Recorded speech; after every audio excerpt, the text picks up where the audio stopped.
매일같이 정해진 시간에 맞춰 바쁘게 움직이는 버스. 하나둘 가로등이 켜지면서 종점에도 어느덧 밤이 찾아왔습니다. 장시간의 운전을 마치고 휴식을 위해 종점으로 들어오는 혜원 씨.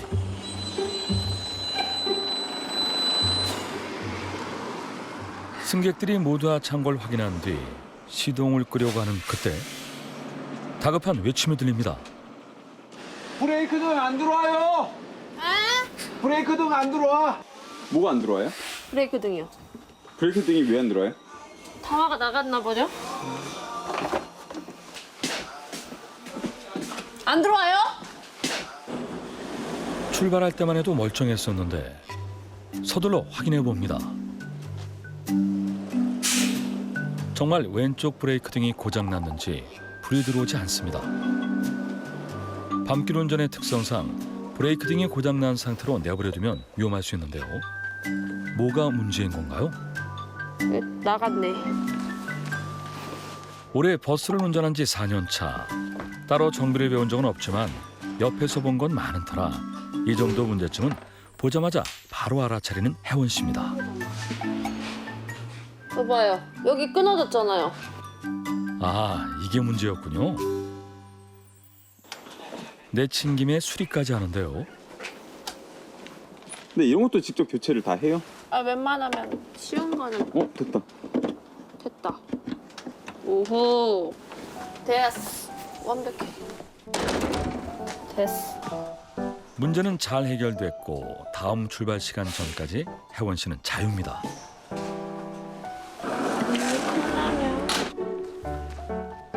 운전하다 보면 늘 배고프기 마련. 오늘의 간식은 라면입니다. 냄새. 너무 좋아.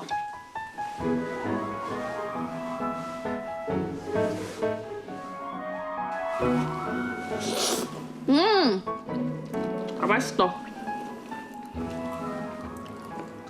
그럼 시간이 얼마 남은 거예요? 10분이야, 10분. 10분 동안 이걸 다 먹어야 되는 거예요? 지금 퇴근 시간 겹쳐서 차가 많이 막혀서 휴게 시간이 많이 안 나와요. 맛있겠죠? 저녁 간식은 컵라면으로 자주 때운다고 하는데요. 이렇게 먹게 된 이유가 있다고 합니다. 제가 잘 체하는 스타일이거든요. 그래서 이거 먹고 그냥 급하게 운행 나가가지고 급체를 한 거예요. 그래서 뺑기짜리 가면 좀 높잖아요, 턱걸이. 거기서 계속 올라갔다 뛰어내렸다. 이게 속이 내려가야 되니까 계속 명치 계속 치고. 그래갖고 도저히 안 돼가지고 바늘은 없지 커터칼로 여기를 그냥 손으로 이렇게 쫙 째니까 여기 피가 나오더라고요. 근데 그래서 조금 그나마 견뎠죠. 그래서 많이 못 먹어요. 체할까봐. 나가야겠다. 나가야 돼요? 지금 몇 젓가락 먹었다고? 시간이 없죠. 아직 반도 먹지 못했는데 시계를 보고 서두르네요. 45분. 가야 돼. 정시 운행이 필수인 터라 이런 적이 한두 번이 아니라고 합니다. 오후 2시에 시작해서 막차까지 담당하는 오늘은 가장 운행 시간이 긴 날인데요. 막차를 운행할 때마다 혜원 씨의 신경이 날카로워집니다.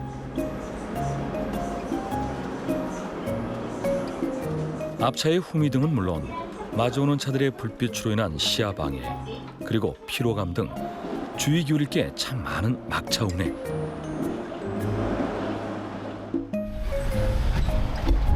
특히 신경 쓰이는 게 있습니다.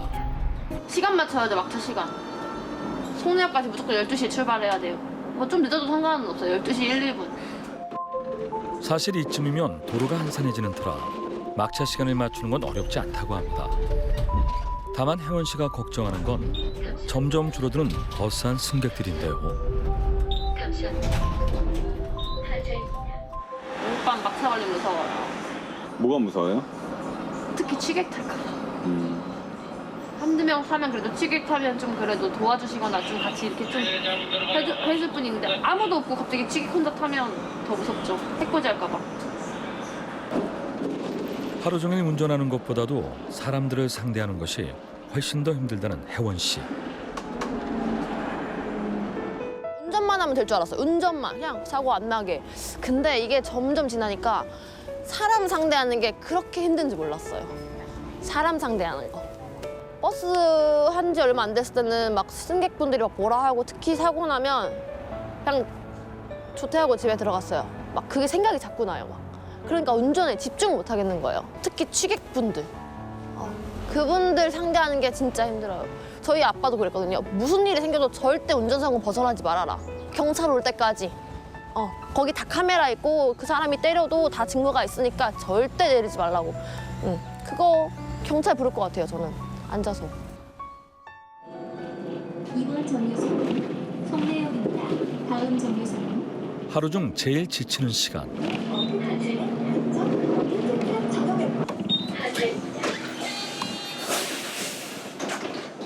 정류장에 서 있던 누군가를 보고 잔뜩 지쳐있던 혜원 씨 얼굴이 갑자기 환하게 밝아졌습니다. 웃음이 멈추지 않는데요. 핸들을 돌리는 손길이 기운찹니다. 혜원 씨 누구예요? 남자친구예요. 뭐야? 야간에는 못 만나니까 간혹 시간 제가 비면은 가끔 와요. 야간에 일하면은 배고파가지고 간식도 챙겨줄 겸 놀러 와요. 오면은 데이트도 못 하고 이렇게 그냥 버스 타는 거잖아요.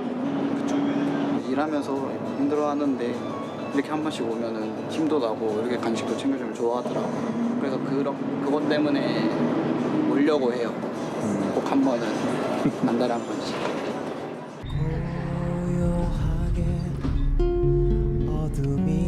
현성 씨 역시 직장인인 터라 오늘처럼 야간 근무가 있을 때는 얼굴 한번 마주하기 힘들고 또 운전 때문에 대화 한번 제대로 하기 힘들지만 그래도 열심히 자신의 자리에서 노력하는 혜원 씨를 알고 있기에 현성 씨는 서운하지 않습니다. 이거 언제 전해줘요 그러면? 내리기 전에나 손님 없을 때 슬쩍 가서.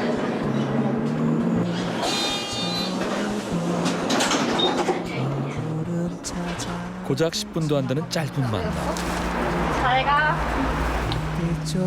하지만 사랑하는 남자친구 덕분에 힘들고 고됐던 오늘 하루가 즐겁고 행복하게만 느껴집니다.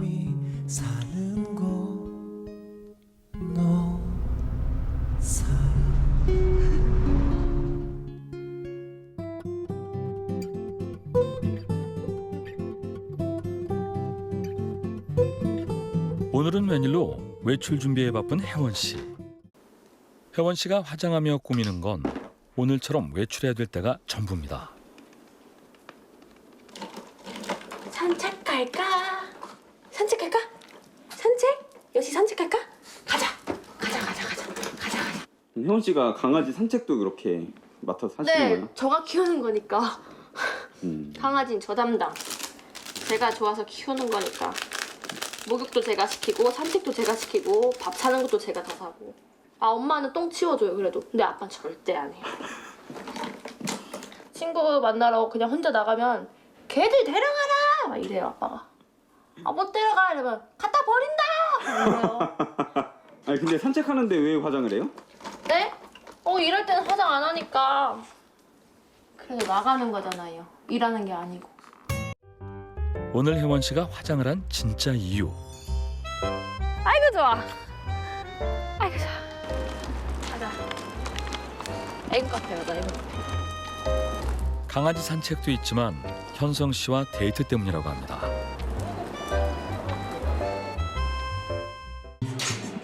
오랜만에 한가롭게 즐기는 여유. 이 순간만큼은 승객들의 발이 되어주는 버스기사가 아니라 평범한 27살 또래가 됩니다. 실컷 놀았더니 출출해진 혜원 씨. 와 맛있겠다. 떡볶이부터 튀김까지 좋아하는 음식이 잔뜩인데요. 이것들이 더 맛있게 느껴지는 건 사랑하는 사람과 함께 시간을 공유하기 때문이겠죠. 오늘 괜찮았어? 응. 옛날보다는 많이 괜찮아졌지. 근데 보통 야간이 힘들지 않나? 맞지? 술 취해가지고 잤잖아. 종점까지 가고. 그건 한두 번이 아니지. 근데 택시는 토하는 건 다 돈 내는데 왜 버스에는 왜 안 돼? 세차비. 근데 버스 버스는 왜 내가 치워야 돼? 마대자루로 이렇게? 그런 것들을 기사가 다 하는 거예요? 네. 기사가 다 치워야 된다니까요. 그럼 토하신 분은 뭐예요? 그러니까요. 처벌이 없다니까요. 경찰 불러도 소용이 없는 거예요. 더 하신 분은 카드 찍고 내려야지.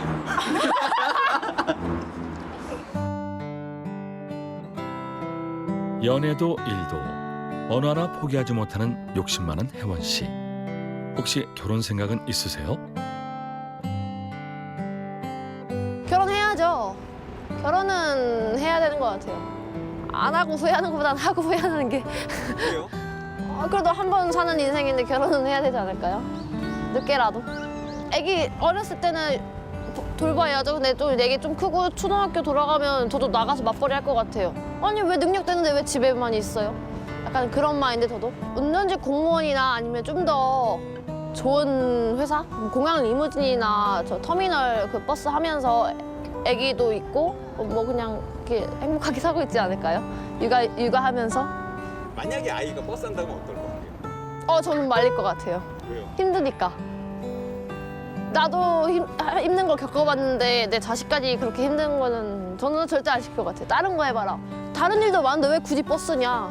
전 말릴 것 같아요. 여자하면. 아들한테는 시킬 것 같아요. 아들한테 시킬 것 같아요. 딸내미한테. 못 시켜. 며칠 뒤 혜원 씨를 다시 만난 건 점심이 지난 늦은 오후였는데요. 오존조와 교대를 준비하는 혜원 씨. 같은 노선을 운행하는 오존조 버스 기사에게서 버스를 인수하자마자 승객들을 만나러 떠납니다.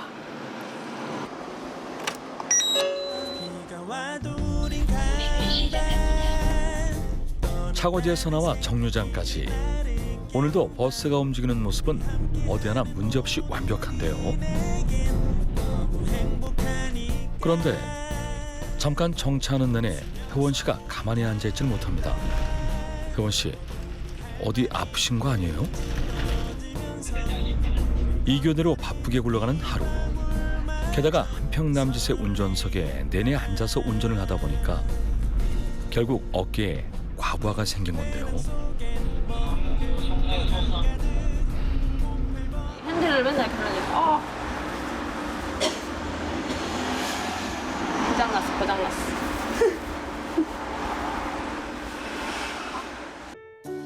일반 승용차보다 무거운 핸들 때문에 생긴 직업병. 바빠서 방치했다가 상태가 더욱 악화됐습니다. 결국 다음 날 오전 일찍 어깨 통증 치료를 위해 아빠와 함께 집 근처 한의원에 들린 혜원 씨.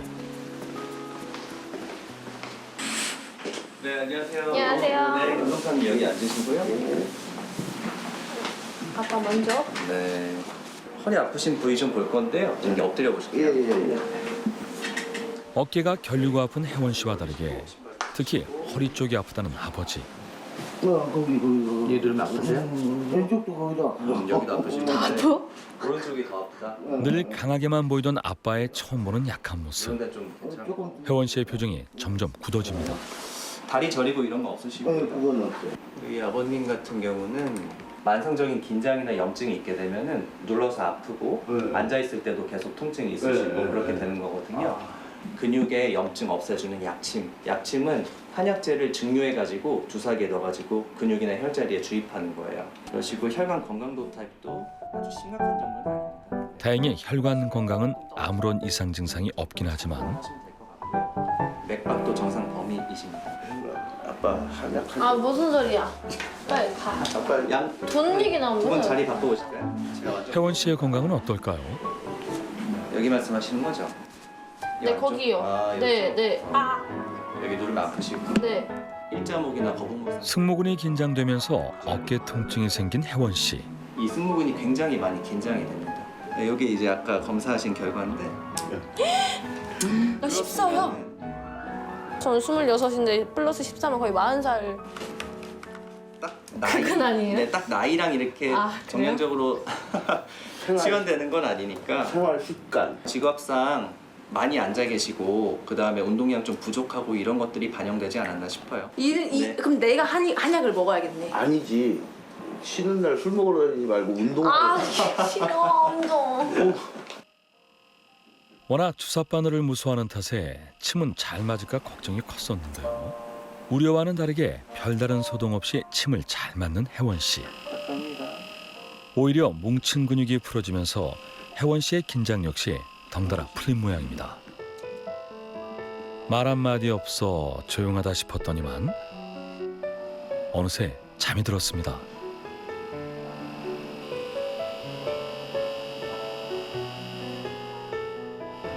먹고 사는 게 힘들지. 그게 사는 거야. 에휴.